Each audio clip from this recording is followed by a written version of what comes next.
Welcome to RRR9 news. NTR జిల్లా పెనుగంచిప్రోలు మండలం అనిగళ్లపాడు గ్రామంలో ఉపాధి హామీ పనుల్లో అవకతవకలు జరిగాయని ఆరోపణలు.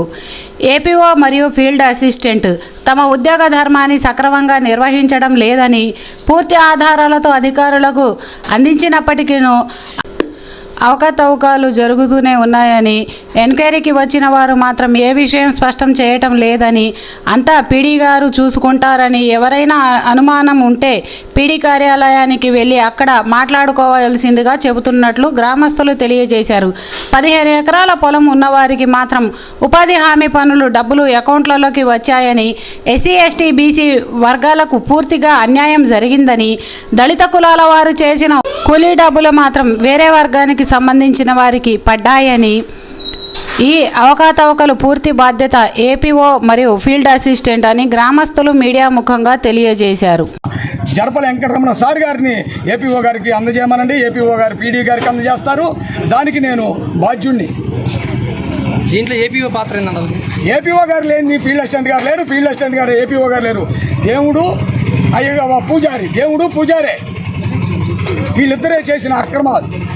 దీంట్లో ఏపీఓ గారికి వాటా ఉందా? వాటా లేదని ఇప్పుడు జాబ్ కార్డు 16 సంవత్సరాల వాడికి జాబ్ కార్డు తీసుకురమ్మని చూపించమని అడిగితే జాబ్ కార్డు లేదు, జాబ్ కార్డు లేదు అని చెప్పారు. జాబ్ కార్డు ఎందుకు లేదు సార్? ఫలానా నివాస్ది జాబ్ కార్డు 16 సంవత్సరాలకి వాడు కాలేజీలో చదువుతుండు, ఒక అమ్మాయి వైజాగ్లో చదువుతుంది, ఒకళ్ళు లారీకి పోతున్నారు, ఒకడు సిమెంట్ ఫ్యాక్టరీలో చేస్తున్నారు. ఈ విచారించమని చెప్తే జాబ్ కార్డు 16 సంవత్సరాల వాడికి లేదనే చెప్పాడు కానీ ఉందని చెప్పలేదు. నేను వెంటనే జాబ్ కార్డు తీసుకొని ఇదేంటి సార్ అంటే సార్ దగ్గర ఉంది. 2028 సంవత్సరంలో జాబ్ కార్డు రిలీజ్ అయితే ఆ రోజు నివాస్కి 20 సంవత్సరాలు, 2024లో వచ్చేస్తే 18 సంవత్సరాలు. తండ్రికేమో 35, తండ్రికేమో 30, తండ్రికేమో 20, తల్లికేమో 35 సంవత్సరాలు. సార్కి డీపీ గారికి ఆడిట్కి వచ్చిన వాళ్ళకి ఒప్పచెప్పాను. సుమారు ఇక మీరు అంచనా వేసుకోండి. 18 సంవత్సరాలు మా రాడు తేలిన మాస్టర్ మైండ్ గల వ్యక్తి శరభని వెంకటరమణ సారు. ఇతనితోటి ఎస్టీ కేసు కూడా పెట్టాడు. గత 16 సంవత్సరాల్లో ఇలానే జరుగుతుందంటే ఎవ్వరూ ముందుకు రాలేదు ఎస్టీ కేసు పెడతాం అని.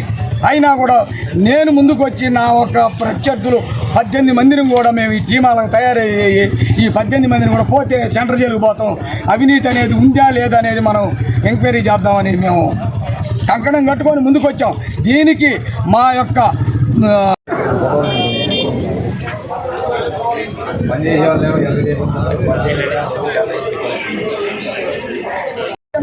జరిపాడు అని చాలా సంతోషపడ్డాము. అయితే 3 రోజుల మాస్టర్లు 24 to 26 వరకు కూడా నాకు మాస్టర్లు ఫోటోలు MMF ద్వారాగా ఇవ్వమని ఏపీఓ గారిని నేను అడిగాను. సమాచార హక్కు చట్టం ప్రకారం అడిగితే తను వారం రోజులు తిప్పి నాకు ఈ 3 ఫోటోలే ఉన్నాయి. కట్టమ్మాయి సంవత్సరం కాలువ చేయలేదు. 7,000 రూపాయలు పెట్టి ఆ కాలువ మేము చేయించుకోవాలి. గవర్నమెంట్ కాలువ అది. ఎన్నిసార్లు తిరిగినా ఎవరిని లెక్క చేయట్లేదు. ఆయన వచ్చినట్టుగా పనిచేయలేదు. 1,80,000 చివర ఆ 3 రోజుల ఫోటోలు ఇచ్చాడు. 3 రోజుల ఫోటోలు అసలు ఇవ్వన్నాడు. అయితే మా 3 రోజులు పెళ్లి రోజు ఎవ్వరికి పోకుండా మాస్టర్లు వేసాడు. ఆ 3 రోజులు మా దగ్గర లేవని చెప్తున్నారు. మగాళ్ళు లేవు అన్నాడు. ఎవరి కాడ ఉన్నాయి ఈ ఫోటోలు?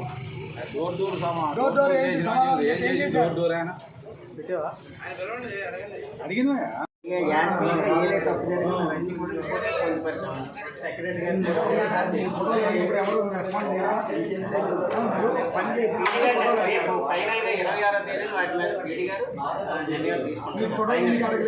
అడిగామండి. మీ పరిస్థితి అర్థం చేసుకోలేదా? ఎందుకంటే ప్రతిదీ చూపించాలిగా, ఎందుకు చూపించలేదు? చూపించలేదంటే ఆయన ఇష్టం. ఆయన గారు పీటీ గారు సమాధానం చెప్పుకోవాలి. అంతే కదా, అంతే కదా. ఆయన పీటీ గారు సమాధానం చెప్పాలి. మీ ఆడిట్లో కూడా